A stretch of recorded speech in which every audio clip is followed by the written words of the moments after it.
Dubai کے Merina tower کے 66 منزلہ رہائشی عمارت میں خوفناک آتشگی کا معاملہ۔ دبئی کے مرینا کی 66 منزلہ رہائشی عمارت میں خوفناک آگ بھڑک اٹھی۔ 3800 سے زائد افراد کو باہر بحفاظت نکال لیا گیا۔ دبئی کے مرینا میں ہفتے کی صبح ایک 66 منزلہ رہائشی عمارت میں خوفناک آگ بھڑک اٹھی، جس سے سنسنی پھیل گئی، جس کے بعد بڑے پیمانے پر امدادی کارروائیاں کی گئی اور 3800 سے زائد افراد کو بحفاظت باہر نکال لیا گیا۔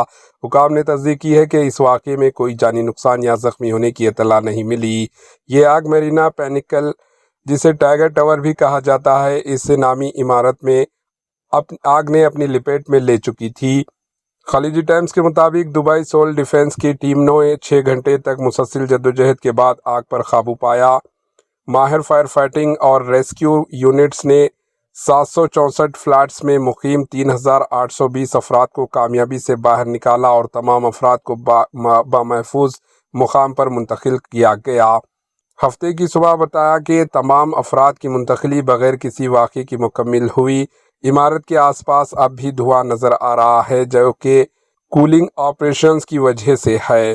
فائر فائٹنگ ٹیمیں مکمل طور پر صورتحال پر قابو رکھے ہوئے ہیں۔ متاثرہ مکینوں کے لیے اراضی رہائش کا انتظام کرنے کے لیے حکام اب عمارت کے ساتھ مل کر کام کر رہے ہیں تاکہ متاثرین کی حفاظت اور فلاح کو یقینی بنایا جا سکے۔ آگ لگنے کی اصل وجہ تاحال معلوم نہیں ہو سکی۔ Bureau report, AHN news.